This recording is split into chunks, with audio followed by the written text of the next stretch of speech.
On the night of March 23 to 24, 1945, near Rees, Wesel, the lower Rhine surged under a veil of artificial moonlight.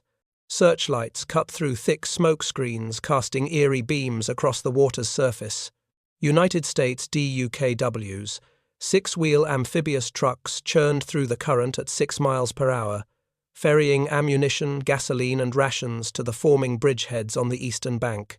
Operation Plunder, orchestrated by Field Marshal Bernard Law, Montgomery's 21st Army Group unleashed a coordinated assault. British Second Army, under Lieutenant General Miles Christopher Dempsey, and United States Ninth Army, led by Lieutenant General William Hood Simpson, drove the offensive in the Rees-Wesel sector. Their mission breached the Rhine, Germany's last natural fortress shielding the industrial Ruhr. Each DUKW hauled 5,000 pounds of critical supplies, ensuring assault units remained armed, fueled and fed. Engineers synchronized waves of assault boats, rafted treadways and amphibians, taming the chaos of the riverine crossing. Farther south, United States First Army, commanded by Lieutenant General Courtney Hicks Hodges, exploited the Remagen bridgehead. Seized unexpectedly on March 7, 1945, forcing German defences to split their focus. Across the river, Colonel General Johannes Blaskowitz's Army Group H, with General Alfred Schlemm's 1st Parachute Army, braced for the onslaught. Their defensive line, anchored on fortified towns and bunkers, faced mounting pressure. Smoke and darkness cloaked the Allied advance, but German sentries detected the low hum of engines and the splash of water against hulls. The Rhine, 400 yards wide at Wesel, demanded precision in logistics to sustain the crossing's momentum. DUKWs, derived from the General Motors Corporation CCKW truck, proved indispensable, their dual road water capability, enabling direct delivery to the east bank. By dawn, assault brigades secured shallow footholds, and DUKWs shuttled relentlessly, unloading at improvised supply dumps under intermittent artillery fire. Operation Varsity, the airborne assault planned for March 24, would soon reinforce the bridgeheads with British 6th Airborne Division under Major General Eric Bowles and United States 17th Airborne Division under Major General William Miley. German defenders, stretched thin across the front, struggled to mount a cohesive response. The DUKW, a six-wheel amphibious vehicle, was a marvel of wartime engineering. Designed to transition seamlessly from land to water, it carried 5,000 pounds of cargo, or 24 troops. On roads, it reached speeds of 50 miles per hour. In water, it managed 6 miles per hour, driven by a single propeller. United States production, from 1942 to 1945, yielded 21,147 vehicles, a testament to industrial mobilization.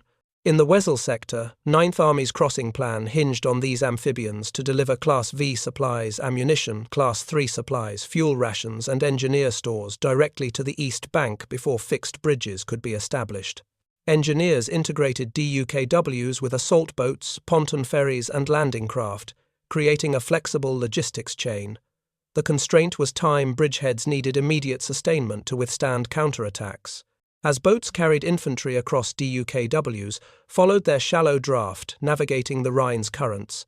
Searchlights diffused by smoke created artificial moonlight, guiding the amphibians to landing points. German artillery, though weakened, lobbed shells toward the river, but the smoke and darkness disrupted their aim. Engineers worked under fire, assembling treadway rafts to ferry heavier equipment, while DUKWs maintained a continuous flow of priority supplies. The number that matters is 5,000 pounds per load moved on each run to keep the bridgeheads viable.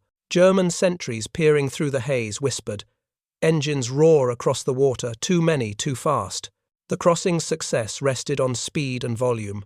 Assault brigades landing in the pre-dawn hours faced small arms fire and machine gun nests.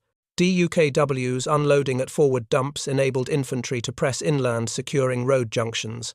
The Rhine's width, 400 yards, posed a formidable challenge, yet the amphibians bridged the gap. By first light, the bridgeheads expanded, and Varsity's airborne troops prepared to drop, aiming to seize the East Bank road network. German defences under Schlemm's 1st Parachute Army scrambled to reinforce their positions, but the simultaneous pressure from Remagen and Wesel strained their reserves. United States engineers trained for riverine operations ensured DUKWs operated at peak efficiency. The logistical tempo set the stage. 5,000 pounds per DUKW load, pushed in continuous shuttles, sustained the assault's momentum. As the night gave way to dawn, the Rhine's eastern bank buzzed with activity. DUKWs churned back and forth, their wakes rippling under searchlight beams, while engineers prepared for the next phase, constructing tactical bridges to replace the two. Amphibians' early role. On the night of March 23 to 24, 1945, near Rees, Wesel, the lower Rhine surged under a veil of artificial moonlight. Searchlights cut through thick smoke screens, casting eerie beams across the water's surface.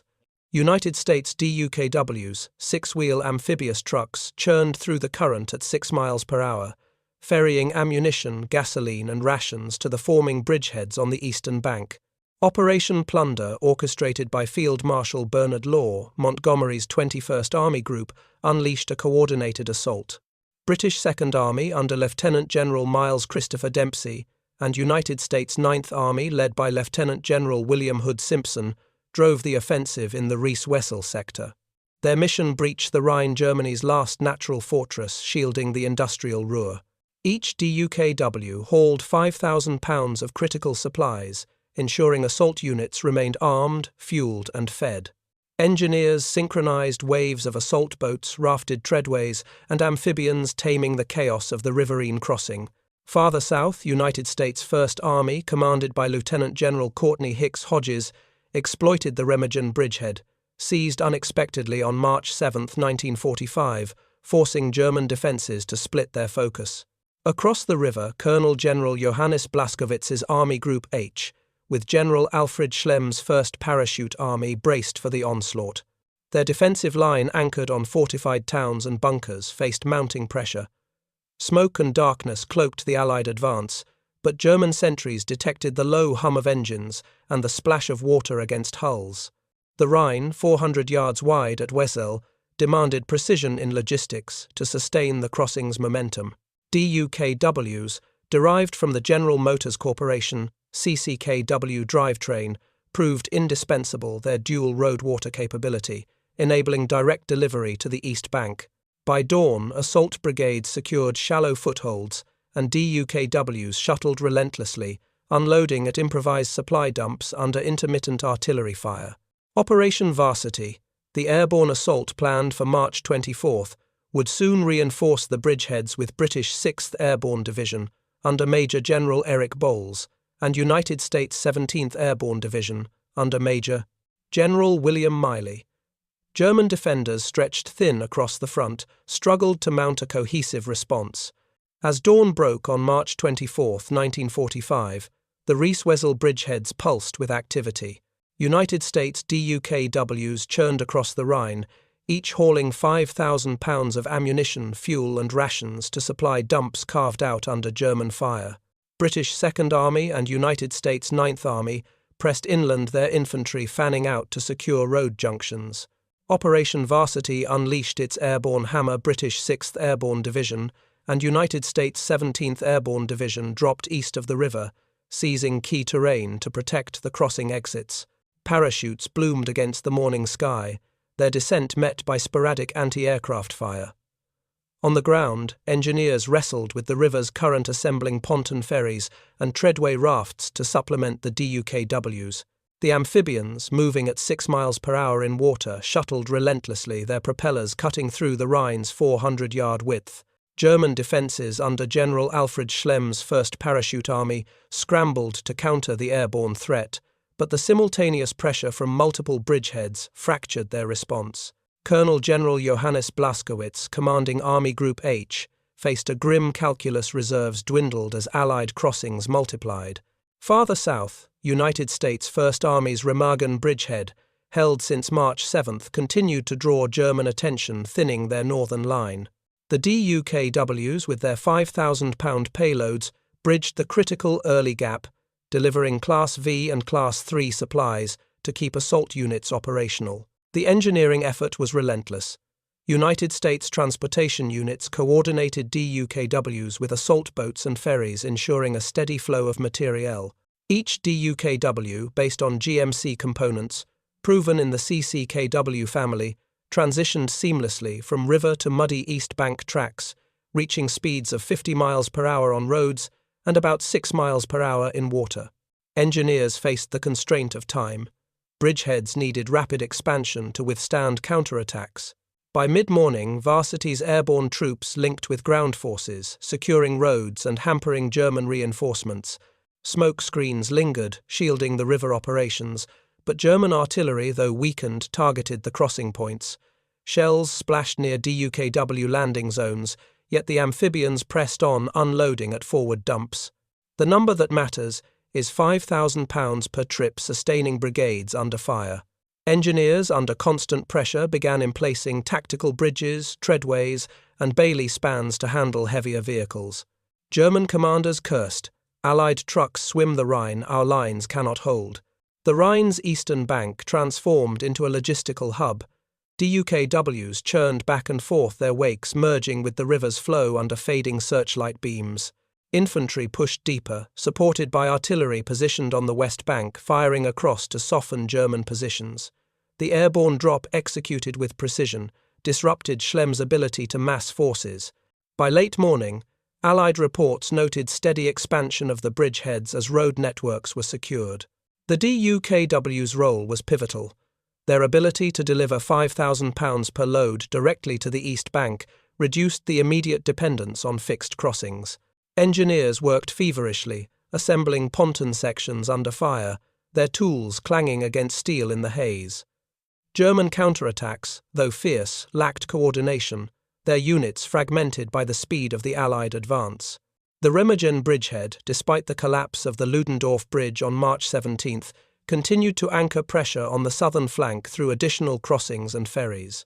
This dual-front assault, Wesel in the north, Remagen in the south, forced Blaskowitz to spread his forces thin, unable to concentrate against either thrust. The logistical rhythm drove the operation forward. DUKWs paired with ferries maintained a steady pulse of supplies, enabling assault brigades to hold ground against machine gun nests and mortar fire. Engineers monitored the river's current, adjusting raft alignments to ensure stability. By evening, the first tactical bridges neared completion, their steel frames rising from the water. The amphibians, though still critical, began to share the load with ferries carrying tanks and heavier artillery. The Rhine, once a formidable barrier, was becoming a highway for Allied momentum. United States and British units, now firmly entrenched, prepared to exploit their gains with DUKWs, ensuring the supply chain remained unbroken. The stage was set for the next phase, scaling the crossings to support a full-scale advance into Germany's heartland. By dusk on March 24, 1945, the Rees-Wesel bridgeheads solidified their perimeters, bristling with Allied defences. United States DUKWs, each hauling £5,000 of supplies, continued their relentless shuttle across the Rhine's 400-yard span. Engineers, under the din of German artillery, worked with mechanical precision, assembling tactical bridges to replace the amphibians' early dominance. British Second Army, led by Lieutenant General Miles Christopher Dempsey, and United States Ninth Army, under Lieutenant General William Hood Simpson, expanded their footholds, pushing inland against scattered resistance. Operation Varsity's airborne troops, now dug in, held critical road junctions, choking German attempts to reinforce the river line. The DUKWs, moving at 6 miles per hour through the water, delivered ammunition and fuel to forward dumps, sustaining the momentum of the advance. Farther south, United States First Army's Remagen bridgehead, secured since March 7th, kept German forces under Colonel General Johannes Blaskowitz stretched across a fractured front.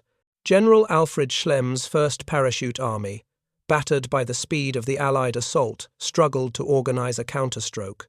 The Rhine, once Germany's impregnable moat, was now a conduit for Allied logistics, with DUKWs and ferries forming its pulsing arteries. The engineering effort defined the battle's tempo. United States and British engineers, trained for riverine operations, erected treadway and Bailey bridges under relentless pressure. Each DUKW, built on the General Motors Corporation CCKW chassis, carried 5,000 pounds of cargo transitioning from river to the muddy East Bank tracks capable of up to 50 miles per hour on roads. The constraint was bridge capacity. Pontoons and rafts could ferry tanks, but only fixed spans could handle sustained divisional traffic. By late afternoon on March 24th, the first U.S. pontoon bridge carried traffic, and through the night, engineers pushed additional spans toward full operation.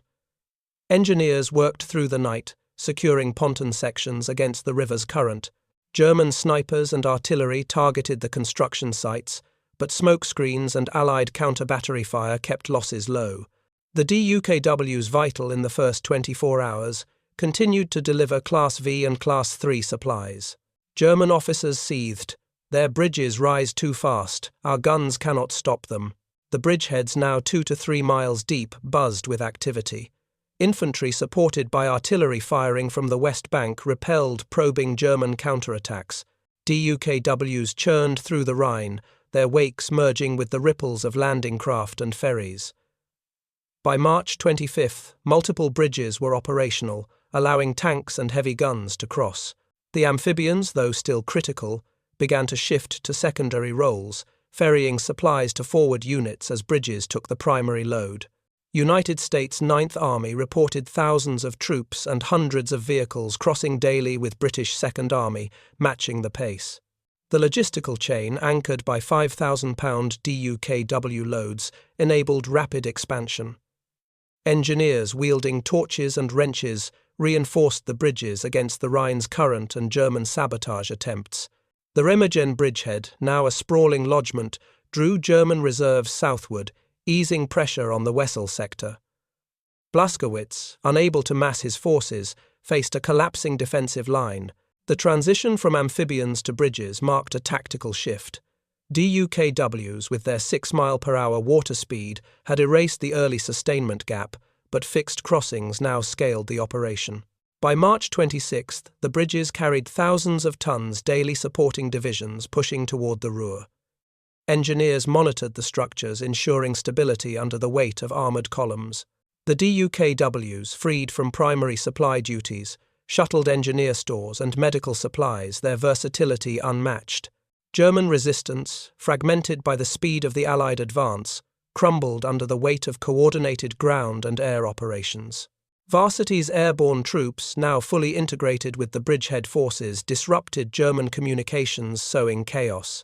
The Rhine, once a symbol of German defiance, was now a highway for Allied armour and infantry, with bridges and DUKWs ensuring an unbroken flow of men and materiel. The stage was set for the final push, encircling the Ruhr and shattering organised resistance in Western Germany. By March 26, 1945, the Rees-Wesel bridgeheads had transformed into sprawling lodgements, their edges pushing deep into German territory. United States DUKWs, each carrying 5,000 pounds of supplies, maintained a steady flow across the Rhine, though tactical bridges now bore the brunt of the logistical load. British Second Army under Lieutenant General Miles Christopher Dempsey and United States Ninth Army, led by Lieutenant General William Hood Simpson, drove eastward, their divisions slicing through fragmented German defences.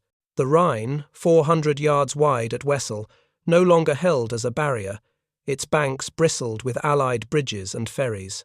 Operation Varsity's airborne troops, entrenched since March 24th, secured vital road networks, paralysing German attempts to regroup.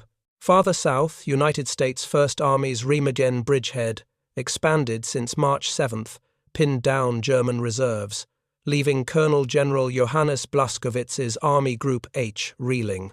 General Alfred Schlemm's 1st Parachute Army, battered by relentless Allied pressure, crumbled under the weight of simultaneous assaults. Engineers, working with mechanical precision, ensured bridges carried thousands of tons daily, while DUKWs shuttled secondary supplies to forward units. The Allied advance, fueled by this logistical backbone, aimed for the Ruhr, Germany's industrial heart. The DUKW's role, though diminished, remained critical. Each amphibian, capable of 50 miles per hour on roads and 6 miles per hour in water, delivered 5,000 pounds of ammunition, fuel and medical supplies, to areas bridges could not yet reach. Engineers, having emplaced multiple treadway and Bailey spans, monitored their stability under the relentless traffic of tanks and trucks. The constraint was German resistance, scattered but persistent, with snipers and artillery targeting Allied supply lines. By March 27th, Allied penetrations east of the Rhine had reached up to 10 miles, with multiple heavy bridges in operation. The DUKWs, built on the General Motors Corporation CCKW chassis, continued to support engineer work and forward sustainment as bridges took over primary logistics. Allied air forces dominating the skies pounded German positions, while Varsity's airborne troops disrupted rear area communications, sowing chaos. The Rhine's eastern bank, once a defensive stronghold, now teemed with Allied vehicles and troops, their momentum unstoppable. German commanders despaired, their divisions cross unopposed, our reserves are gone. The myth of the Rhine as an impregnable barrier shattered. Allied engineers, leveraging DUKWs and rapid bridge construction, had erased the anticipated operational pause. Within 48 hours of the initial crossing, sustainment flowed seamlessly, with 5,000-pound DUKW loads bridging the early gap.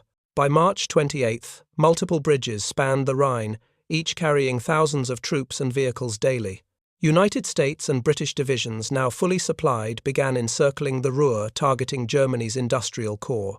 German counterattacks, launched with dwindling panzer units, faltered against coordinated Allied artillery and airstrikes. The Remagen bridgehead, now a fortified hub, continued to draw German forces southward, weakening their northern defences. Blaskowitz, outmanoeuvred, could not mass his forces against the Wesel crossings. DUKWs, though no longer the primary logistical lifeline, supported engineer operations, ferrying ponton sections and repair materials to maintain bridge integrity. The Rhine, reduced to a logistical highway, no longer dictated the battle's tempo. The advance gained relentless speed. United States 9th Army and British 2nd Army, linked with Varsity's airborne units, pushed toward key towns, their supply lines anchored by bridges and sustained by DUKWs. Engineers, under constant threat of sabotage, patrolled the crossings, ensuring stability against the river's current and German demolition attempts. By March 30th, the Ruhr's western edge lay within reach, its factories and rail yards targeted for capture. The DUKWs, with their 5,000-pound payloads, continued to serve isolated units, their amphibious capability unmatched in the muddy terrain. German resistance, now fragmented into pockets, could not halt the Allied tide. The combination of Remagen's unexpected foothold and Plunder Varsity's planned assault had overwhelmed Schlem's defences, forcing withdrawals across western Germany. The stage was set for the final act, the encirclement of the Ruhr and the collapse of organised German resistance. By March 30th, 1945, the Allied advance across the Rhine gained unstoppable momentum, its sights set on encircling the Ruhr. United States 9th Army under Lieutenant General William Hood Simpson and British 2nd Army, led by Lieutenant General Miles Christopher Dempsey, surged eastward, their divisions carving through crumbling German lines.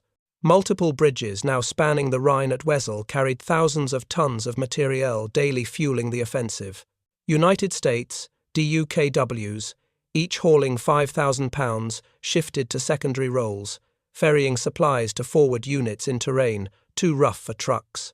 Operation Varsity's airborne troops, entrenched since March 24th, held key road networks, severing German supply routes. Farther south, United States 1st Army under Lieutenant General Courtney Hicks Hodges expanded the Remagen bridgehead, pinning German forces and preventing reinforcement of the northern sector. Colonel General Johannes Blaskowitz's Army Group H, with General Alfred Schlem's 1st Parachute Army, faced collapse, their units fragmented by relentless Allied pressure. The Ruhr, Germany's industrial core, lay within grasp, its factories critical to the Reich's war machine. The logistical backbone, forged by engineers, powered the advance. Tactical bridges, erected in days, withstood the Rhine's current and the weight of armoured columns, DUTWs, capable of 6 miles per hour in water and 50 miles per hour on roads, delivered 5,000 pounds of ammunition and fuel to isolated outposts, ensuring no unit faltered. The constraint was German desperation. Small panzer units and infantry pockets launched sporadic counterattacks targeting bridges and supply dumps. Engineers vigilant against sabotage patrolled the crossings, their repairs swift under fire. Allied air forces dominated bombing German rail yards and troop concentrations, while artillery pounded defensive positions. The DUKWs, built on the General Motors Corporation CCKW chassis, supported engineer work as fixed bridges took over primary logistics. By April 1st, United States First Army and United States Ninth Army linked up to seal the western arc of the Ruhr encirclement. German generals muttered, "Their armor floods the plains, our factories are lost." The encirclement tightened with mechanical precision. United States and British divisions, supported by relentless logistics, pushed deeper, capturing towns and rail hubs. Bridges, now numbering well into the dozens across the lower Rhine corridor, carried tens of thousands of troops and vehicles. DUKWs, though no longer primary, ferried engineer stores and medical supplies, their amphibious capability vital in the Ruhr's muddy approaches. German resistance, reduced to isolated strongpoints, lacked the strength to counter the Allied tide. The Remagen bridgehead, now a sprawling lodgment, continued to draw Blaskowitz's reserves, leaving Schlemm's forces in the north outmatched. By April 2nd, the Ruhr's western perimeter was breached, with Allied units converging from multiple axes. Engineers working tirelessly maintained bridge stability, ensuring the flow of tanks and artillery. The DUKW's 5,000-pound payloads, delivered with clockwork regularity, kept forward units supplied as they closed the noose. The Rhine, once a formidable obstacle, was now a distant memory, its crossings a triumph of engineering and planning. The collapse of organized resistance accelerated. German units cut off from supplies, and communications surrendered in growing numbers. United States Ninth Army, in concert with United States First Army, enveloped the Ruhr, trapping thousands of troops. The DUKWs, navigating rivers and flooded fields, supported the final stages, their versatility unmatched.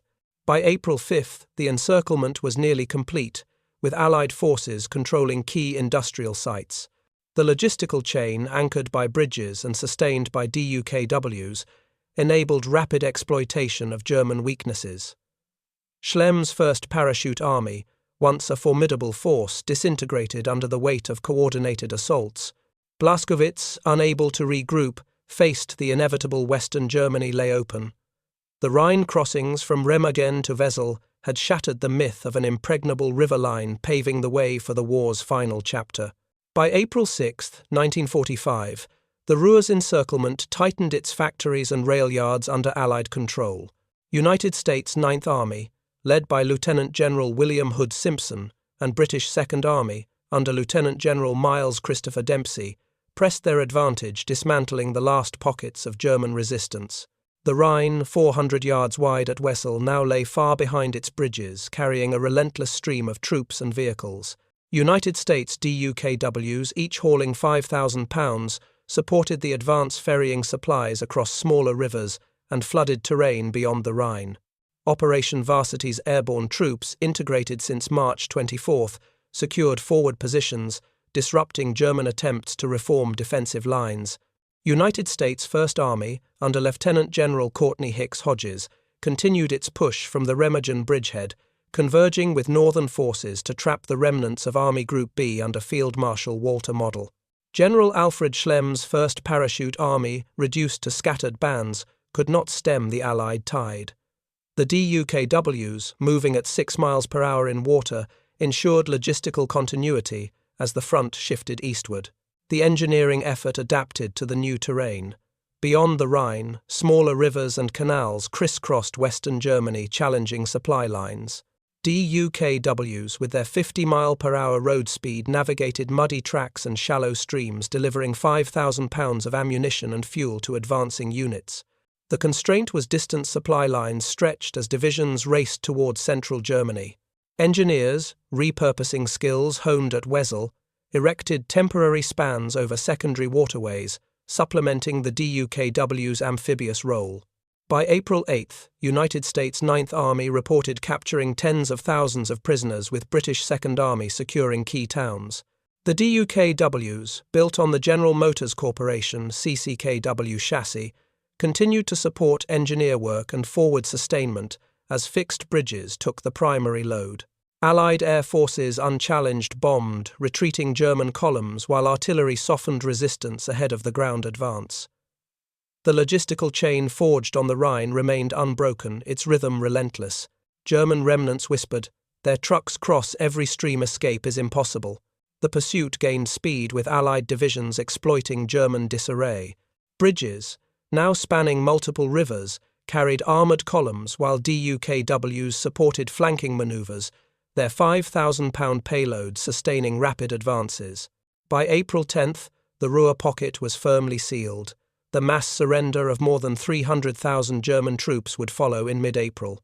United States and British forces, moving in concert, pushed toward the Elbe, their supply lines extended but secure. Engineers tasked with maintaining mobility repaired war-torn roads and bridges, ensuring tanks and trucks kept pace. The DUKWs, though fewer in number, proved vital in bypassing obstacles, ferrying supplies across flooded fields and minor waterways.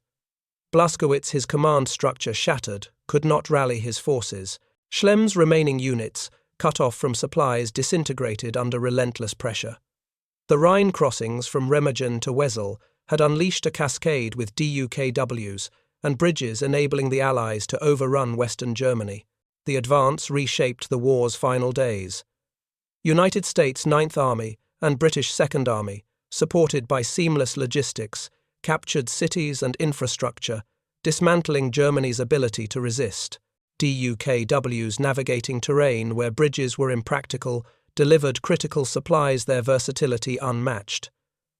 By April 12th, Allied forces approached the Elbe, the last major river before Berlin. The logistical triumph, rooted in the Rhine crossings, carried the Allies forward with engineers and DUKWs adapting to each challenge. The German collapse, accelerated by the Ruhr's fall, marked the end of organized resistance in the West. The DUKWs, with their 5,000-pound loads, had bridged the gap from river to victory, their legacy etched in the speed of the Allied advance. By April 13, 1945, Allied forces stood poised on the Elbe, their advance across Western Germany relentless. United States Ninth Army under Lieutenant General William Hood Simpson and British Second Army, led by Lieutenant General Miles Christopher Dempsey, consolidated their gains, capturing cities and infrastructure. The Rhine, 400 yards wide at Wesel, was a distant memory, its bridges now supporting rear area logistics. United States DUKWs, each carrying 5,000 pounds, navigated smaller rivers and flooded plains, delivering supplies to forward units, pushing toward central Germany. The remnants of Army Group B under Field Marshal Walter Model, shattered by the Ruhr encirclement, offered only sporadic resistance. General Alfred Schlemm's 1st Parachute Army, reduced to disorganized bands, surrendered in droves. United States First Army, under Lieutenant General Courtney Hicks, Hodges linked with Northern forces, creating a continuous front from the Rhine to the Elbe. The DUKWs, moving at 6 miles per hour in water, ensured logistical flexibility, sustaining the final push. The war in the West neared its end, with Germany's collapse imminent. The logistical machine perfected on the Rhine drove the campaign's finale. Engineers, battle-hardened by riverine operations, maintained bridges and repaired roads, enabling armoured columns to advance unimpeded. DUKWs, capable of 50 miles per hour on roads, ferried 5,000 pounds of ammunition, fuel, and rations across minor waterways, bypassing damaged infrastructure. The constraint was terrain. Spring rains turned fields into quagmires, slowing trucks but not amphibians. By April 15th, United States Ninth Army and British Second Army controlled vast swathes of Western Germany, with more than 300,000 German troops captured since late March. The DUKWs, built on the General Motors Corporation CCKW chassis, continued to support engineer work and forward sustainment as fixed bridges took the primary load. Allied air forces, unchallenged, struck retreating columns, while artillery silenced remaining strongpoints. The supply chain, anchored by bridges and DUKWs, remained unbroken, its rhythm relentless. German stragglers cursed, Their trucks ford every river. Surrender is our only path. The final days unfolded with mechanical inevitability. United States and British divisions fully supplied occupied key cities, dismantling Germany's war-making capacity. DUKWs navigating flooded lowlands delivered critical supplies to isolated units, their 5,000-pound payloads, ensuring no advance stalled. By April 18th, Allied forces held the Elbe's western bank, with Soviet armies approaching from the east. Engineers, ever vigilant, maintained temporary spans over smaller rivers, supplementing the DUKW's amphibious role. The Rhine crossings from Remagen to Wesel had set the stage their logistical triumph, enabling this rapid conquest. Model's Army Group B, its command in tatters, could not rally its forces. Schlem's remaining troops, cut off and demoralized, laid down arms. The DUKWs, though fewer in use, proved indispensable in the war's closing weeks, their versatility overcoming terrain and distance. The number that matters was 5,000 pounds per load delivered where bridges could not reach. The German collapse in the West accelerated through late April. On April 25th, United States First Army linked with Soviet forces at the Elbe, sealing Germany's division. British Second Army secured northern ports, cutting off escape routes. The DUKWs, ferrying supplies across final obstacles, supported the occupation, their 6-mile-per-hour water speed, navigating rivers with ease. Engineers, transitioning to reconstruction, repaired infrastructure for civilian use, marking the shift from combat to governance. The Rhine crossings, initiated a month earlier, had unleashed a cascade with DUKWs and bridges, enabling the Allies to overrun Western Germany. The logistical effort, rooted in engineering precision, had shattered the Reich's defences, paving the way for victory. The DUKWs, with their 5,000-pound loads, stood as unsung heroes, their amphibious capability bridging the gap to triumph.